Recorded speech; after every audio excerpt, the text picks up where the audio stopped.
How's it going, everyone? This is K Collections, and after many upgrades, Emiya has finally become a really good servant. This will be my review on everyone's favorite archer, post Rank Up Quest 5. Here are his stats. Emiya has the second lowest attack stat out of the 4-star archers, and the second lowest HP, having the same stats with Archer Anne and Mary. As you already know, he has a triple arts type deck with a buster NP. Hit counts on his arts are decent, that's what you'll use majority of the time. His active skills are amazing after you upgrade everything.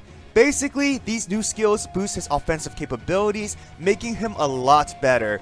Depending on what you want Emiya to do, level his second skill first for a crit roll, level his third skill first if you want to use him for his famous NP attack. Mind's Eye should be your last priority. He has 2 passive skills, one which helps with crit damage, so that's great. His Noble Phantasm is an AoE that ignores defense, which saved my ass during the Siegfried fight in Narrowfest. Depending on your other servants, use his NP attack last within an NP chain so that less damage will be dealt to your team. However, if you have a servant that deals more damage as an overcharge, use Unlimited Blade Works first. For CE recommendations, focus on his crit strength and his NP charge. Another ending is the perfect CE for him, as it takes advantage of his 3 arts and increases crit damage. Summertime Mistress is also good if you need to use his NP attack sooner. I personally do not recommend CEs that only gives crit strength. You won't deal crit damage every turn. Have something a bit more consistent. You can also equip CEs that helps him generate more stars while increasing crit strength. In a way, it's enhancing his new Hawkeye skill and will be great whenever that skill is on cooldown.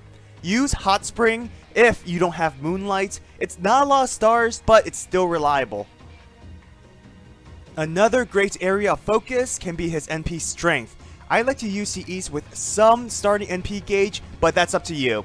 I would go with 3 great heroes because it offers an increase in star generation as well. For team strategies, Nightingale and Anderson are strong support for Emiya. This team will be arts focused, so you'll be able to spam NP attacks often. What's nice is that the other 2 servants possess low star absorption due to their class, which means Emiya will take most of the stars for himself. This strategy can also work with Waver or Mozart's. Now, the main weakness is that Emiya is your only offensive NP attacker, and there's going to be a severe lack of quick chains, meaning you're going to have to figure out other ways to generate stars, either through Emiya's skill or Anderson's skill. So, Nightingale is an arts-focused servant with a buster buff, perfect for Emiya's NP attack.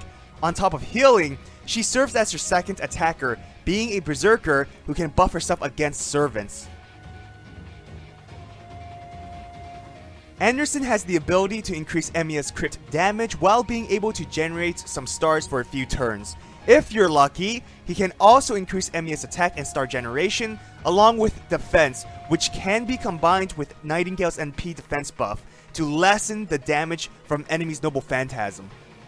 Another team you can use would be an all-archer type team. I chose some Arturia and Arjuna for their compatibility with Emiya. This is a really offensive team that is meant to kill sabers. These servants are independent and can still function if one of them dies.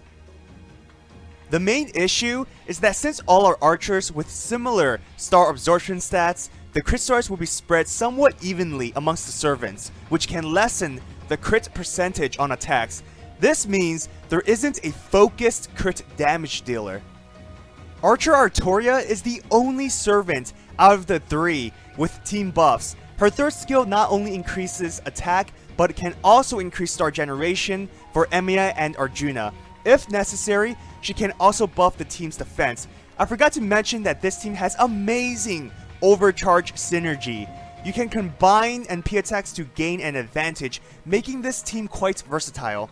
For example, you can use Arturia's NP first, then Emiya's to decrease enemies' attack more. Or you can switch it around so that Arturia will recharge more NP gauge so she can spam her attack often.